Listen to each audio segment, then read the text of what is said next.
Halo teman-teman, kembali lagi kita di Mia San Mia Indonesia. Hari ini kita akan membahas lanjutan perempat final Derby Pokal 2026 antara FC Bayern Munchen melawan RB Leipzig yang berlangsung di Allianz Arena dan berakhir dengan skor 2-0 kemenangan untuk FC Bayern Munchen.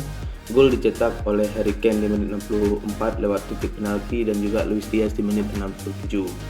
Sehingga dengan kemenangan ini FC Bayern Munchen melangkah ke babak semifinal, di mana babak semifinal itu sudah ditunggu oleh 3 tim lainnya, ya, diantaranya SC Freiburg, terus Bayer Leverkusen dan juga Stuttgart. Nah, nanti ini akan diundi lagi di tanggal 22 Februari untuk melihat Bayern Munchen akan bertemu dengan siapa, dan juga semifinalnya satu lagi itu akan berlangsung antara tim.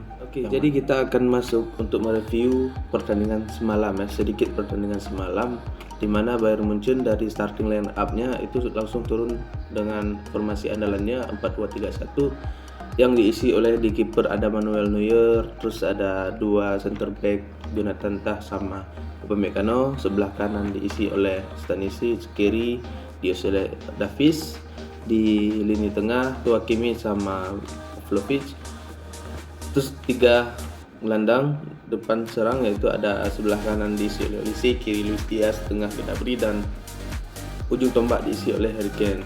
Begitu juga dengan Leipzig, mereka turun dengan formasi 4-3-3 dengan di bagian penyerangnya ada pemain andalannya Yan Diomande, yang dimana di laga ini Diomande itu cukup merepotkan pertahanan Bayern, ya, dan dijaga langsung oleh Davies karena Diomande punya kecepatan dribbling dan juga speed yang lumayan kencang. Makanya di sini Davies bisa menutup ruang, walaupun Diomande juga bisa menciptakan beberapa peluang. Jadi Davies cukup baik bekerja menjaga Diomande ini. Terus juga di bagian back kirinya itu juga ada Raum, ya, untuk menutupi gerakan dari Olise.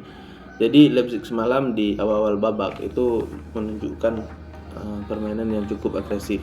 Nah, ini juga semalam merepotkan Bayern di 45 menit. Misalnya kita masuk ke statistik, di sini juga Bayern lebih unggul, ya, dibanding RB Leipzig dengan penguasaan bola yang hampir mencapai 52%, ya, sedikit lebih unggul dari Leipzig. Selanjutnya juga dengan banyaknya meng-create peluang, juga ada sekitaran 7 shoot on goal, ya, yang mengarah ke gawang. Itu juga beberapa ada yang memang melebar, seperti kesempatan yang dimiliki oleh Harry Kane, Luis Diaz, ya, yang memang itu peluang untuk menjadi gol juga cukup besar.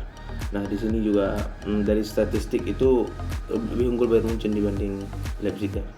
Karena seperti kita tahu juga Bayern Munchen semalam bermain itu lebih ke attacking, di mana ada juga rotasi atau switch posisinya itu dilakukan banyak ke strategi untuk menyerang. Jadi kalau misalnya kita melihat strategi yang diterapkan oleh Vincent Kompany, itu kalau dari gerakan pemain itu bisa kita lihat dari menit awal-awal, di mana Stanisic itu sangat lebih maju ke depan dibanding, karena dia pada aslinya bermain sebagai posisi back kanan, tetapi posisinya dia itu menurut yang saya lihat itu terlalu overlapping ke depan, bahkan itu hampir sejajar dengan Michael Olise. Begitu juga dengan Davies pada menit awal itu di babak pertama itu memang agak sedikit ke belakang karena menjaga mungkin gerakan dari Diomande, sedangkan dari sisi Stanisic itu tidak ada ancaman berarti di bagian sisi kanan Bayern, ya. Makanya Stanisic kalau kita lihat itu tiba-tiba udah ke depan, tiba-tiba udah masuk ke tengah, sehingga yang melebar lebih banyak ke Olise. Nah, mungkin ini memang variasi yang dibuat oleh Kompany, kita nggak tahu apakah itu memang instruksi pelatih atau bukan. Tetapi kelemahannya di satu sisi, kalau kita misalnya melihat tim lawan bermain seperti RB Leipzig ini, dia kalau misalnya terlalu agresif ataupun melakukan high pressing, kalau misalnya bola itu didapat, maka sebelah kiri itu menjadi kosong. Nah, 3 pemain Leipzig itu yang di depan itu bukan 3 sih, lebih ada hampir 5. Kalau misalnya itu dapat bola di area lini pertahanan Munchen, maka Munchen akan kekurangan pemain di situ. Mungkin strateginya Cavani dengan misalnya outpost-nya Stanisic agak ke tengah atau agak maju ke depan, itu memberikan tekanan ke pertahanan lawan. Tetapi itu juga akan menjadi ancaman jika lawan bisa lebih tenang, bisa merebut bola di lini pertahanan yang muncul. Karena di situ cuma tinggal yang mengisi ataupun menutup kosong itu Kimmich ataupun sisi kiri nanti akan ditutup oleh Pavlovic. Nah, tapi ini sangat berisiko karena kenapa? Ketika pemain lawan dapat 5 orang, maka pertahanan Munchen cuma tinggal 4 orang. Nah, setelah jumlah ini pun bisa menjadi gol.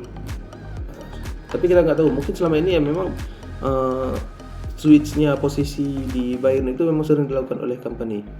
Kita mengkhawatirkan kalau itu terjadi, apalagi RB Leipzig punya pemain depan yang kecepatannya cukup cepat, itu bisa aja menjadi gol nantinya yang bisa mereka ciptakan atas kesalahan ini. Tetapi semalam yang menjadi lini serangnya RB Leipzig cuma dari sisi kanan, sehingga Stanisic ini walaupun meninggalkan posisinya karena terlalu overlapping juga akan menjadi masalah. Ya, sehingga dan pada gol pertama juga karena Stanisic tiba-tiba udah ke depan gitu, umpan dari belakang langsung ke depan, itu akhirnya menjadi gol lewat dilanggar oleh kiper RB Leipzig dan menjadi penalti untuk Harry Kane. Karena kita bisa melihat ketika Lemar masuk ya di menit 70-an kalau tidak salah, Lemar masuk. Di situ Lemar tidak meninggalkan posisinya walaupun sesekali overlapping, tetapi dia lebih sering tiba-tiba ke belakang lagi gitu juga. Tapi akhirnya diganti sama itu yang itu tipe back kiri menyerang tetapi dia masih bisa bertahan. Ada beberapa umpan itu tuh bagus. Karena bertahan, mungkin karena udah unggul ya skor 2-0, akhirnya Kompany lebih menginstruksikan supaya pemain tetap di posnya masing-masing.